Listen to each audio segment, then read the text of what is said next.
Hey, welcome back to the channel. This week I'm going to be going over a bunch of different things. First of which is going to be deconstructing a pair of front C-Series doors, getting those all stripped down for parts. Second of which will be going over a new West Coast mirror that I got to repair the one that's broken. Then I'm going to be finishing welding metal in on the passenger side of the truck, getting that whole footwell ready for paint. Then I'll be cleaning off and clearing out the gas tank, getting that ready to put back in. Needle scaling the front frame on the passenger side. Now that I've got that whole area clear, wanted to go cleaned up before I put the tank back in. And then finally, cleaning off and weather stripping the two front doors. So stick around and let's get to it. The first thing I'm going to do with this door is take apart, I'm going to pull this weather stripping out of the channel that goes all the way around here. I just started with a small screwdriver, started up here in the corner, and I'm pulling it down and out. That channel is out. Make sure you get these clips. There are clips that go into channels right there. You'll see there's one. The other ones are, some of them mine came out with the actual channel itself. Others are gonna pop out on their own, but they look like this. So just make sure you save those.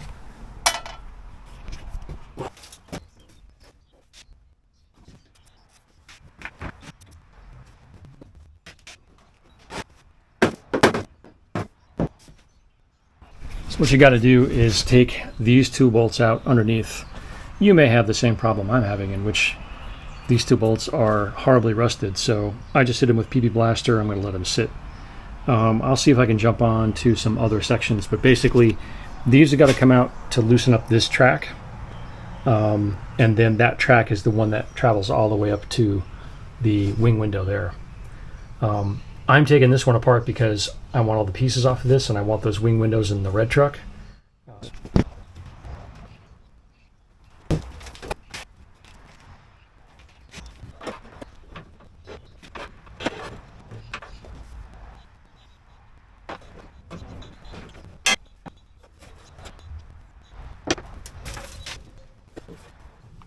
I've drilled these two bolts out at the bottom from underside because they weren't going to come out.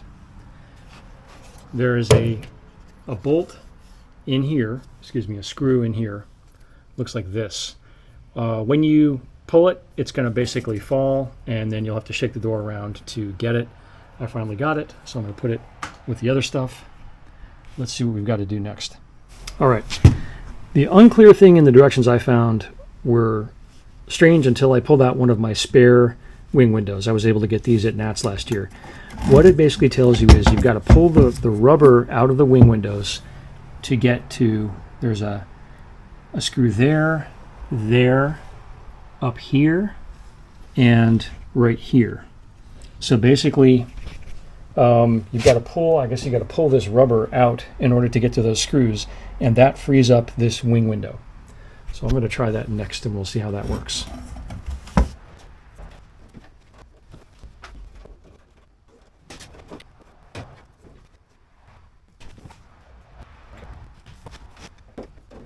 This is difficult to get out, but you can get it out. You just got to sort of work at it. It's in a C channel, and this is 60 years old, so it's old and brittle, but you can see the C channel underneath there.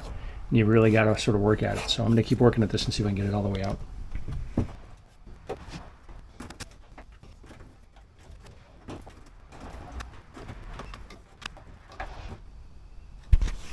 All right. So next up are these two screws. This one is a 3/8. Came out really easy. This is a, what is that? 11/32. This one here. So it's a little bit smaller than this one. Those both come out. What I'm told is all I have to do is take the clip out here, and then this whole thing this whole assembly here should lift out somehow. So let's try that now.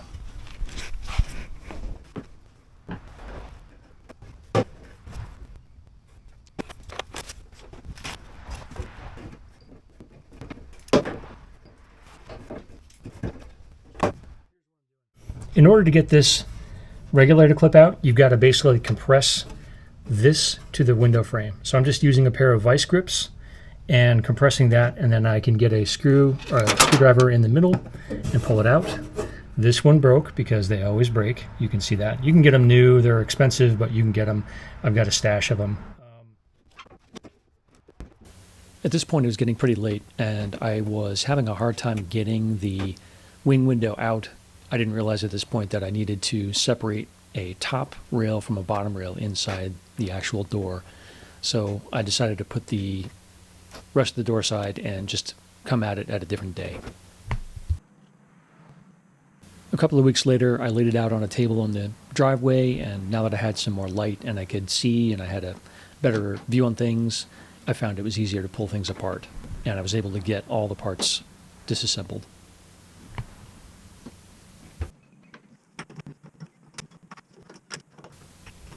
So fast forwarding to October, I had another door to tear apart and figured I would pull this one apart as well. This is the passenger door, and it's actually in a little bit worse shape than the driver's door was. There's a whole lot of rust on the bottom of this, and the internal components are a lot rustier. You can see here, you can see through the bottom of that door. That's almost directly underneath where the wing window was. So this one took a bit more time to get apart into pieces. I wound up having to grind these two bolts out just to get that center rail separated from the rest of the door. At this point, I'm starting to take the weather stripping out of the edge of the window so I can get to the clips, get the clips out of the way.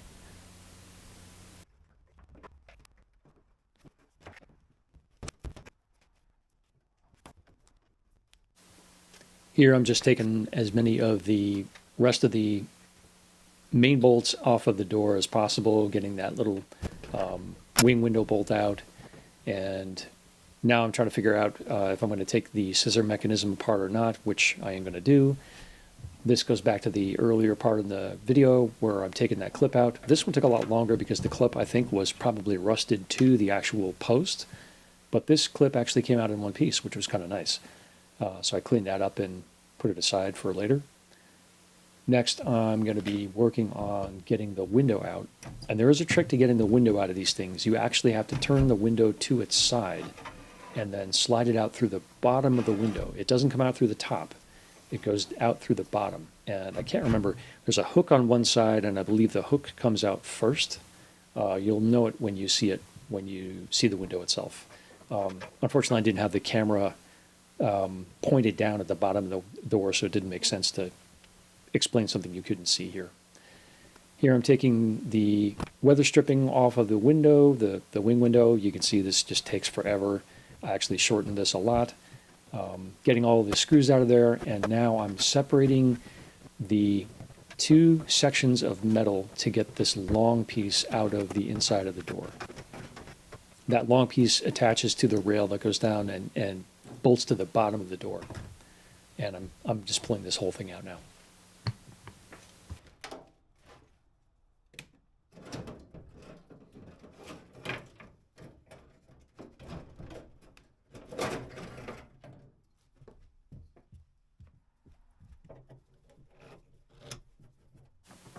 So here I'm using a big fat screwdriver to start all the screws on the scissor mechanism, and then just a screw gun, pull those out. The scissor mechanism comes out super easy. It's not that hard. And the one in this door was actually in super good shape, which is weird considering how much of the metal on the bottom of the door had been melted. But, I mean, who knows with these things.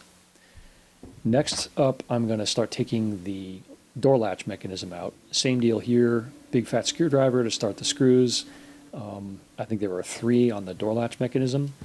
And from here, you have to disconnect the door latch mechanism from the latch itself on the post of the door, because the latch has to spin in a weird way to come out of the door itself. So in the course of an hour, I've gotten almost the entire passenger door torn down. The hinges still have to come out. The weather stripping still has to come off, and I still got to get the latch out of here. But other than that, everything is off of this thing, and it's just about ready. I can basically put this aside and get it ready for sandblasting at some point. Oh, the other thing I've got to do is pull the door handle off, but that's should be pretty easy once the latch comes off. The plan is eventually to have these things sandblasted and get them all prepped and get them all nice, you know, maybe for eventual replacement. I don't know. This one has some serious cancer on the bottom. This is the worst out of all four of the green doors. So this will take some sheet metal work, but other than that, it's in really good shape. The outside's in good shape. I think it might have a scratch or two, but it's actually, in some ways, it's in better shape than the door on the red bus. So anyway, that's done. Now I've taken two of these apart, and I actually know kind of what I'm doing. So this video is actually probably more for me than for anybody else. I got some new parts from a really nice fellow in Ohio that are going to help me with my mirror situation. This is the current mirror that I have, the one that I got from my friend Jeff. And what happened was, when I was trying to get the cabinet off of the top of it here to mount it, the metal, basically the rod inside the mirror snapped. And so it snapped off right at the base there. And so I was really screwed because I was trying to adjust it, it wouldn't move, tried moving the nut, and it snapped right off. And then it turned out that the other one did the same thing. The rod that goes inside this thing was just so badly rusted that it just completely snapped off. So I was kind of screwed. I didn't know what I was going to do. So I saw there was a bunch of parts from a fellow named Don. I've actually bought a couple of parts from him before. He had a couple of parts in his pictures, like a whole big picture up on a workbench.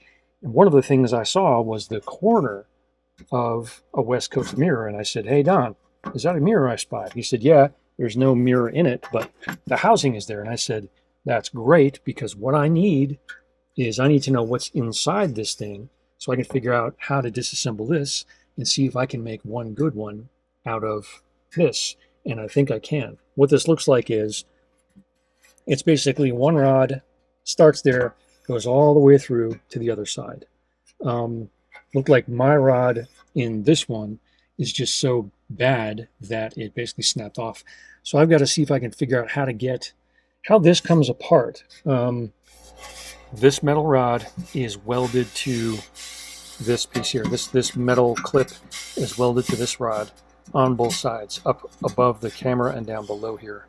And so what I'll have to do is figure out how I can very carefully pry the end cap of this off to get the rod out of this unit. Because if I just pull this side off, I can pull this whole rod out of this piece. It should be pretty easy to get a new piece of metal, tap it, you know, for these threads and get it set up, you know, cut it to the right length and everything. Spin a tap on there, get the right threads cut, and then put a new rod in here. And then close it all back up. So that'll be what we have to do. The other thing that he had were two door latches that go to I think it's a pre-65 truck. The later trucks, and I'll put a picture up here, the later trucks don't have this kind of latch. They have a latch that forms like a V. This one is the earlier latch, and it basically is just this one pin that goes down and hooks onto the door. I don't have those in my spare doors, and so if my assemblies ever were to break or whatever, I wouldn't be able to do anything about it. It's always good to have a second set. I can use these, I can rebuild these, and I've got one for each side, which is really super cool. So I'm gonna dunk these, clean them up, get them all set up if they need to be refurbished or whatever, check the pins and everything, and I'll put them aside on the bench. This will also help me figure out how do these lock mechanisms work, just to make sure that mine do. Both of mine are working on the truck. It's great, but I've got an extra set, so super happy about that as well. Good morning. It's a Sunday. It's about 11 o'clock, and I'm going to get back out on welding the truck. I'm also draining out the fuel tank. I'm going to clean that out and get it ready for sanding. Maybe I can wire wheel it today. We'll see how the welding stuff goes, but that's the plan for right now. So let's get to it.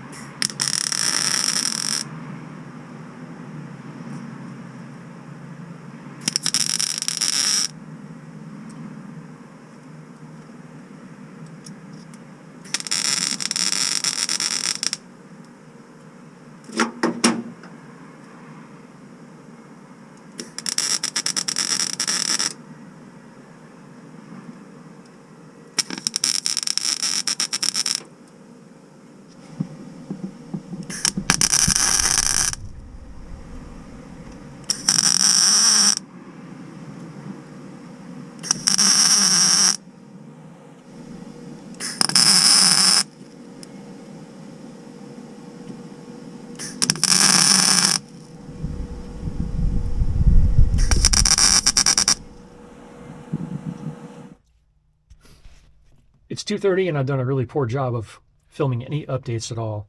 I've cut out a small section here. I cut out a section here. Actually, I'd cut out a section here just to clean this stuff up because I was blowing through the metal. It was worse than I thought it was. So I think I've got this pretty much squared away. Next thing I'm going to do is cut a patch for this section here, and then I've got to close up this little guy here, and hopefully this whole side of the wheel well should be done.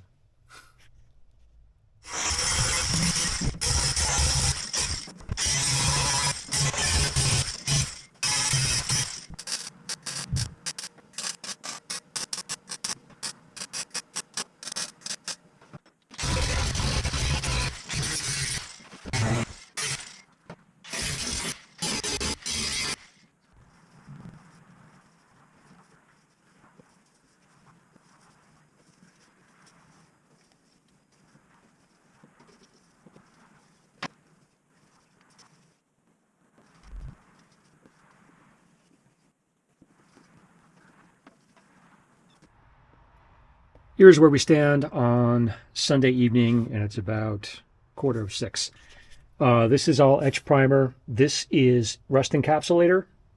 So basically everything has got a coat of paint on it. I'm going to let this sit overnight, and then I'm going to hit the edge with a seam sealer up there and down this area here. I think it's looking pretty good. I think it'll look even better once it's all got primer and a coat of paint on it. It's super uneven and sort of barfy looking right now, but you know, that'll be what it is. And then this is what the front side looks like. Again, that'll clean up pretty well. I'll get some undercoating on that and just spray it down good. It was more work than I wound up thinking it would be, but I think it turned out pretty good. So I'm going to call this part done, and I will continue working on the gas tank and the undercoating. So here's a look inside the gas tank with my borescope. The video is kind of low quality, but you can see here there's some drops on the bottom there. I've drained it out of gas. I'm thinking what that's not actually rust. I'm pretty sure what that is leftover mud dauber mud from years and years of mud daubers. I drained a ton of that stuff out of this tank when I first got it, but overall the metal looks like it's in really nice shape.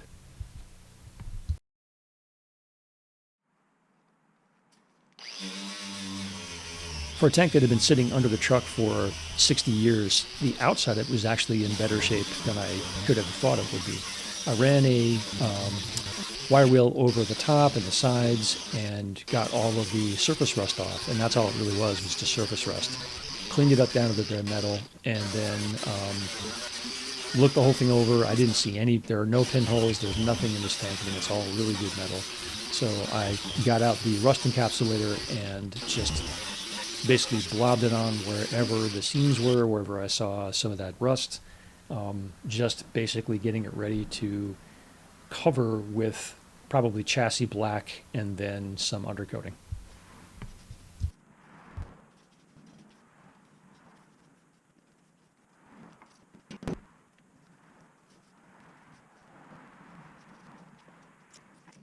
Here's more crappy video of the inside of the gas tank. You can see there that's the fuel sender, which is actually in good shape and works. This is after I rinsed the entire thing out with some vinegar and then hit it with baking soda to clean everything up and neutralize the acid. So I'm hoping that this will make a difference with all of the crud inside. I'm doing one last thing before I button this whole thing up, which is to weld this support back onto the outside of the firewall. Just warming up the welder right now. I've got everything cleaned up and ready to go. I've got some holes drilled, and I'm just going to put some tacks in here and clean this whole thing up. Good morning. It's Sunday morning. I'm going to be getting to work doing a couple of different things. Going to continue undercoating and getting the gas tank set up to reinstall. Going to undercoat the section where the gas tank goes and maybe actually hang the thing today. Still waiting on some hoses and some other stuff, but I think I should be able to get most of that back in. And then I'm just going to keep working on what I can with the front fender well. My welder is actually on the fritz right now. I'm not entirely sure what it is. It's an Eastwood, and they've assured me they've got a 3-year warranty on it, so I'm going to call them tomorrow, see if I can figure out what's going on. Maybe they can send me out a new part. We'll have to see how that goes. So I'm just going to keep working on what I can actually get to on the truck today.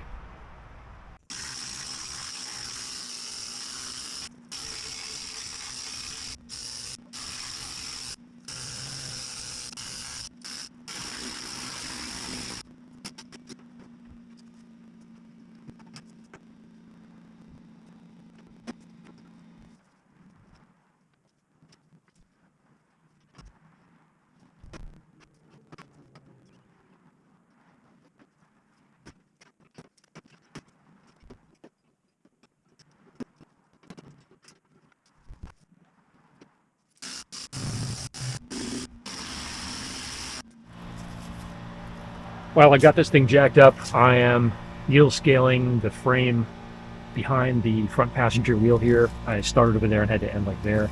So I popped the wheel off, hit all this stuff, hit the top, hit the leaf spring, hit the axle itself, hit the underside of this. I'm going to hit this with a wire wheel now, just clean it up, and then hit this with encapsulator, get all this stuff covered.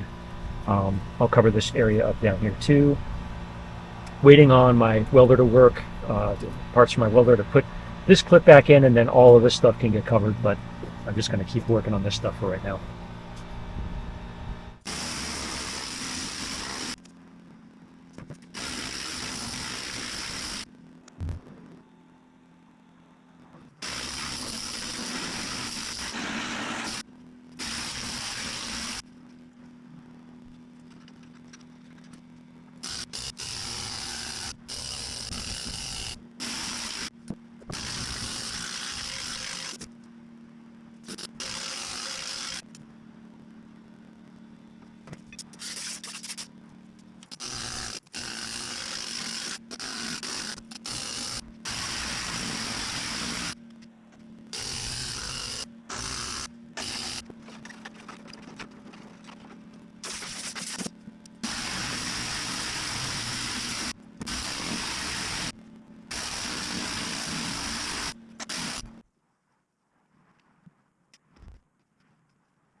And interior section wound up. I think it looks pretty good.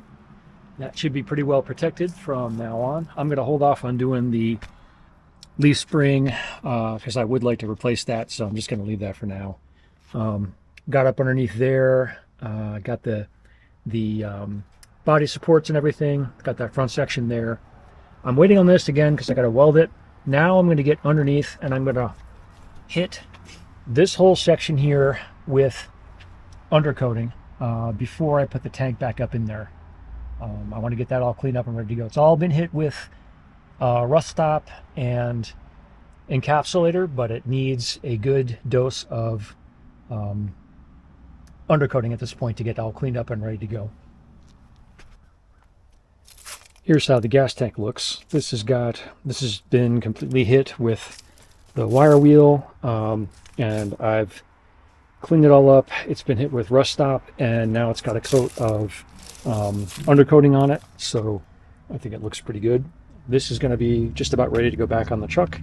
I'm going to clean the sending unit off and get this all set up and everything. It was working when I got the truck, so I'm not too worried about it now. I've got to get a hose. I've already got the secondary hose for this, but I've got to get a 90-degree elbow hose. I think I found one on Summit. They've got one that I can cut down and use.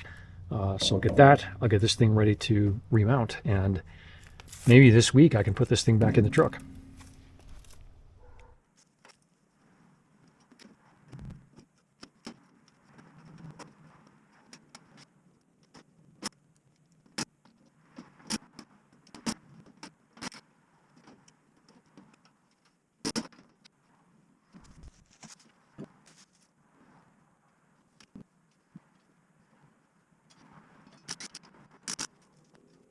I've got a weather stripping kit, and I'm putting the 3M weather stripping glue on the door here. So I'm just waiting for that to set up. That'll get tacky, and then I'll put that on. I'm going to do this side of the door and the top first, and then I'm going to do this inside section, because this inside section gets really tricky and it's hard to get in there. So I'm going to do that second and try to just take my time with this.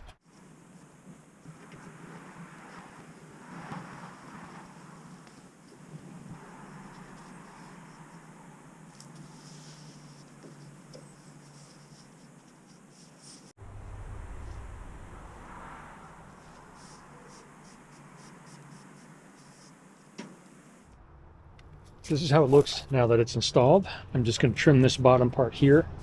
It's looking really good. It went in pretty well. That 3M glue is really good stuff. It does get tricky to work with. It's gets all over the place. I'll see if I can get the rest of this stuff off of here. But this is really the trickiest part, is these weird compound curves, the stuff in here. But overall, I think it went in really well. Right now, what I'm doing is taking this inner weather stripping off. This is the stuff, this is like rubber. All it is rubber, and I guess it was glued. I'm using a different kind of inner weather stripping for my doors. I found this stuff on Amazon. It might have been 20 bucks for a 13-foot roll, but it's the kind of stuff that has the metal on the inside, so it really grips and you don't have to glue anything. Went on really well. These compound curves right here get really kind of tricky to do, but I like this stuff a lot better than the original stuff, and it's a bit thicker too. So I'm really happy with this. So I've got it on this door and this door. I've got to buy 2 more rolls for that door, and then the entire front of this thing will have been weather stripped. So here's a shot of what the wheel wells looked like before I did the other side. This is the underside of the driver's side. You can see here, it's covered in old undercoating, and the frame is pretty good and rusty. I had pulled this panel off last summer and went through it. A little bit of surface rust, and I got to clean that up. I'm going to pull this off, and I'm going to do the same thing on this side as I did on the other side. So that's the end of the video for this week. I'm waiting on a couple of parts that might take a little bit of time to get here, so I'm not sure what kind of progress I'm going to make in the next week or two, but thanks for watching, and I'll see you in the next video.